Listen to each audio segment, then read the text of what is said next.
સ્વાગત છે તમારું મારી યુટ્યુબ ચેનલ સંગીતા કી સોચમાં।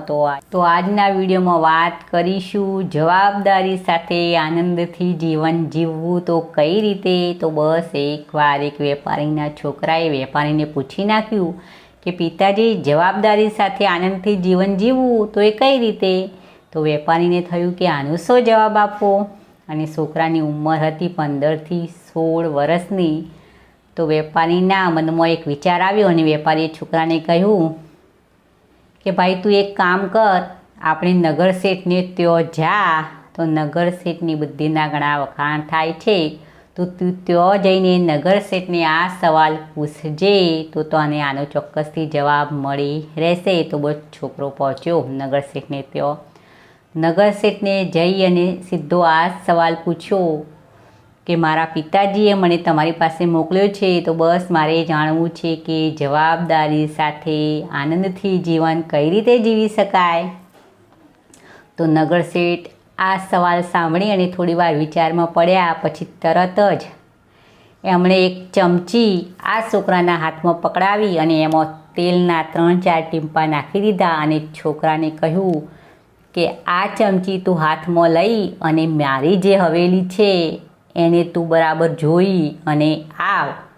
તો છોકરો બસ તરત જ હાથમાં આમ ચમચી પકડી અને પહોંચ્યો અને 10-15 મિનિટ થઈ એટલામાં ચમચીની સાથે પાછો આવી અને પૂછ્યું કે મને જવાબ આપો કે કઈ રીતે જવાબદારી સાથે જીવન જીવવું। તો બસ નગર શેઠે ચમચીમાં નજર નાખી અને પૂછ્યું કે મારા આંગણામાં જે તુલસી ક્યારું છે હવેલીના એ તને કેવો લાગ્યો। તો પેલા છોકરાએ કહ્યું કે મેં તુલસી ક્યારો જોયો નથી। તો શેઠજી કંઈ વાંધો નહીં। પછી કહ્યું કે જે મારો મુખ્ય દરવાજો છે એના પાસે જે કોતરણી કામ કરાવ્યું છે એ તને કેવું લાગ્યું। તો છોકરાએ જવાબ આપ્યો મેં તમારું કોતરણી કામ જોયું નથી। તો નગર શેઠે કહ્યું કંઈ વાંધો નહીં, કે જે અમારો બગીચો બનાવ્યો છે એમાં જે ફૂલ છોડવા રોપ્યા છે એ તને કેવા લાગ્યા। તો છોકરાએ કહ્યું એ ફૂલના છોડવા મેં જોયા નથી।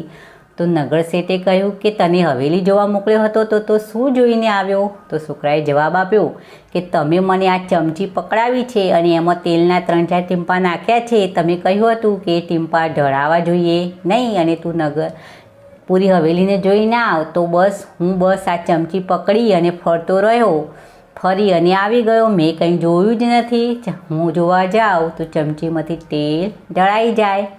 તો બસ નગર શેઠ હસવા લાગ્યા અને ફરીથી કહ્યું કે ભાઈ તું ફરીથી ચમચી સાથે જોઈ અને આવ અને હું તને પૂછીશ કે તને શું જોયું અને શું ગમ્યું મારી હવેલીમાં। તો બસ છોકરો પહોંચ્યો અને ફરીથી આવ્યો ત્યારે પૂરો 1 કલાક થયો।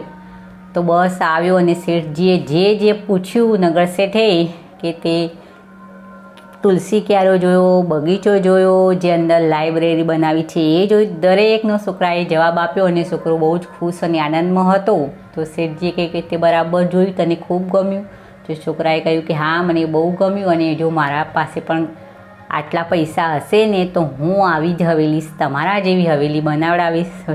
નગર શેઠ હસવા લાગ્યા અને કહ્યું કે હા ભાઈ પણ આ તેલની ચમચીમાં તેલ હતું એ ક્યાં ગયું। તો છોકરાએ નજર નાખી ચમચીમાં।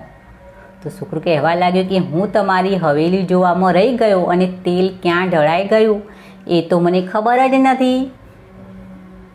તો શેઠજી કહેતા પહેલાં મોકલ્યો હતો ત્યારે તો તેલ એમના એમ હતું। છોકરાએ કહ્યું કે એ વખતે તો હું તેલને સંભાળી રહ્યો હતો, મારી જવાબદારી હતી કે મારે તેલને સંભાળવાનું। તો બસ આ સાંભળી અને નગર શેઠ હસવા લાગ્યા કે ભાઈ પહેલાં વખતે તું ગયો તો બસ તે જવાબદારી જ સંભાળી કે તે કંઈ આનંદ લીધો નહીં, બસ જવાબદારી જ સંભાળતો રહ્યો તો તને કંઈ જ આનંદ આવ્યો નહીં અને તે કંઈ પણ જોયું નહીં। અને ફરીથી તું ગયો તો બસ તે બધું જોવાનો જ આનંદ લીધો, જવાબદારીને તો તું ભૂલી ગયો। તો બસ મિત્રો આ નાનકડી વાર્તા ઉપરથી શું શીખ મળે। તો નગર શેઠે આ છોકરાને સમજાવ્યું કે ભાઈ તેલની ચમચીમાં જે તેલ નાખ્યું હતું એ જવાબદારી હતી। તો બસ આ જવાબદારી સાથે તું ફરતો રહ્યો હોય અને તે જોવાની મજા પણ લીધી હોત અને તેલને પણ સંભાળ્યું હોત તો આને કહેવાય જવાબદારી સાથે જીવન આનંદથી કઈ રીતે જીવવું। તો જે અંદર તેલ હતું એ જવાબદારી અને ફરીને જે જોવાનું હતું એ જીવનનો આનંદ. તો બંને સાથે બેલેન્સ કરીને જીવન પણ જીવી શકાય. તેલની ચમચી લઈ અને તું ફરતો રહ્યો હોત અને બધું જોયું હોત તો પણ આપણે જોઈ શકીએ, પણ જો બંનેમાંથી એકને જ આપણે એક ઉપર જ ધ્યાન રાખીએ તો એ બેલેન્સ બગડતું હોય તો મિત્રો આપણી પણ જીવનની વાત આવી જ હોય છે. આપણે ઘણીવાર જવાબદારી નિભાવવામાં એટલા બધા અંદર ઘૂસી ગઈએ છીએ કે જીવનનો આનંદ લેવાનો રહી જાય છે, અને ઘણીવાર એવું થાય કે જીવનનો જો આનંદ માણ્યા કરીએ ને તો જવાબદારી પણ રહી જતી હોય છે બાજુમાં. તો આ જ જીવનનું સાચું બેલેન્સ અને આનંદ છે કે જવાબદારી પણ નિભાવવી અને જીવનનો આનંદ પણ લેવો. તો જવાબદારી સાથે જીવન જીવવું એ પણ એક પ્રકારનો અલગ જ આનંદ છે. તો મારી આ વાર્તા સારી લાગી હોય તો બસ એક લાઈક અવશ્ય કરું, બીજાની સાથે શેર પણ કરો, અને આવી અવનવી મોટિવેશન વાર્તા સાંભળવા મારી આ ચેનલ સંગીતા કી સોચને જરૂરથી સબસ્ક્રાઈબ કરી ફરી મળીશું નવા કોઈ વિડીયોમાં નવી વાર્તા સાથે.